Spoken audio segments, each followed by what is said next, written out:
Alright folks, thanks for tuning in. Hope y'all doing okay today. So, got another interesting car story that I've never told on here before. So, this goes back way longer than I care to admit I've been doing this. I've been cutting grass for 15 years now, commercially. And it's a side hustle. I've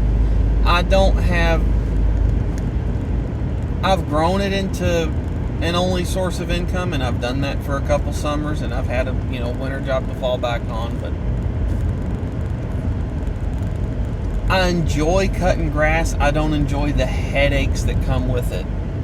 As an example, right now my mower's been out of commission for a week and a half. I was doing some basic maintenance on it. I'm going to change the blades. I got looking at them the other day, and I sharpen these down to a nub just about. They're going dull so quick, I need to get a new set of blades on there. Got a new set of blades picked up. I'll get up early one morning, and I'm going to swap these blades out before I go mow. And it is at that exact moment that I made my mistake. Those bolts had been put together for a number of years and hundreds and hundreds of hours, and they decided they didn't want to come apart, and things went bad rapidly, and no one had the parts in stock. Warehouse didn't have the parts in stock, so it's been a waiting game, and right now my mower is an overpriced go-kart. So, all that said,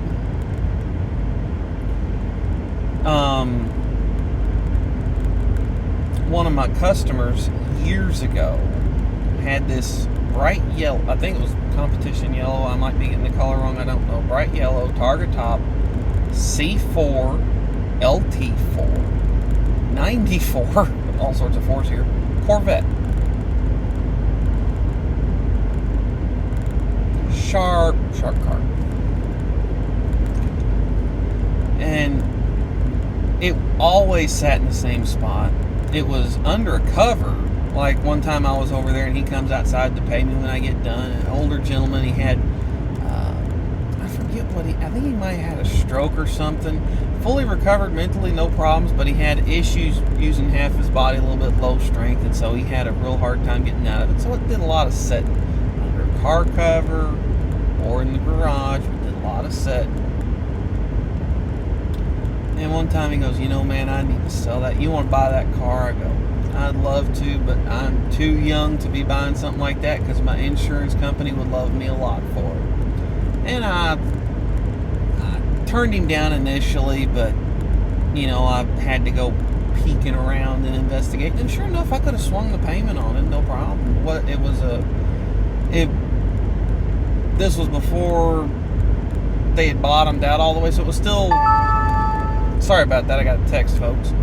It was still coming down in value a little bit, but it was a very nice example of the car. The only problem with it was the headliner on the target top was getting a little loose. That's the only thing I noticed wrong with it. Well, next time I go out to cut, he's like, man, you really need to buy that Corvette.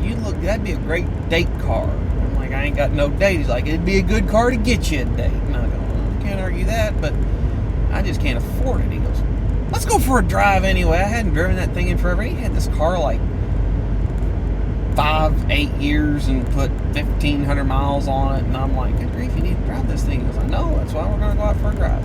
So he gets down in this car, and I jump in the driver's seat, fire right up, and I'm instantly just stupid, giggling and grinning because I've always had a thing for anything fast enough to do something stupid in.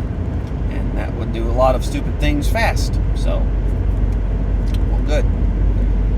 So we go out, and I'm not being overly silly in this car. I get it nice and warmed up, good and easy, take it nice and steady, and get on it a couple times. And about the fun, the thing that was interesting is this was after the digital dash craze of the 80s, where everything, had digital displays for everything. So it had all analog gauges with the exception of the speedometer.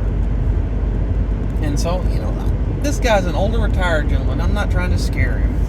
I don't want to get him mad at me and make him get out of the car and drive. So I'm just driving around. I swing by my mom's house and show her, hey, I'm out driving a Corvette. Isn't this cool? Isn't this cool? She's like, yeah, you better not buy that. I go, oh, I know. It's just fun.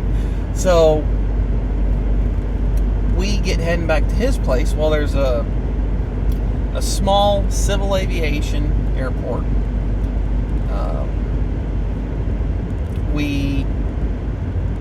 And then there's the road that runs out to that, and that is just a little 25-mile-an-hour road, one turn, long gradual sweeper, and it's a dead straight that dead ends at the airport.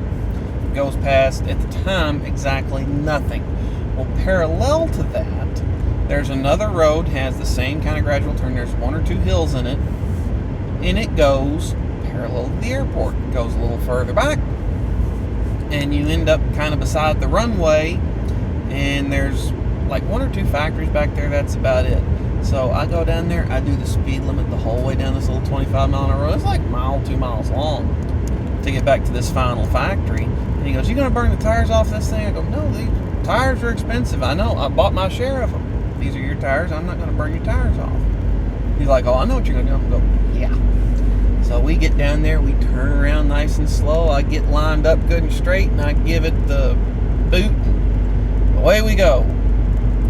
And so it's an automatic car, unfortunately, and so it's clicking through the gears, and he's just sitting over there, just got his arm propped up kind of like this with his hand on top of the target top, and he's sitting there, and it rips through first gear, rips up through second, and I'm looking down the speedometer, and it can't keep up. It's going, to use this as an example, to not incriminate myself too bad, he goes, it goes like 23, 28, 33, 37, 45. It's just clicking off as fast as it can, and it's slow processing speeds and all that stuff, so it's not clicking these numbers off with any degree of accuracy. As soon as the speed comes up, it's inaccurate. So we're clicking the numbers right along, and finally I decide to lift, and the last number that comes up is in the triple digits. And I'm just, wow, this is pretty quick. Probably the fastest thing I'd ever driven at that point, but still pretty quick. And he goes, yeah, how fast you get going right there? I go, 102. He goes, you went 102? That was awesome. That was the fastest I've ever been in this car. I just thought it was funny. Cool old guy in his Corvette. I hadn't seen him in 9 years at this point. He got someone else to cut his grass. I think family member started taking care of him. He's getting old, and last time I seen him was when I worked at the dealership, and he almost bought a car from me. So anyway, that's kind of what I got, folks. Funny C4 Corvette story. Y'all take care. Thanks for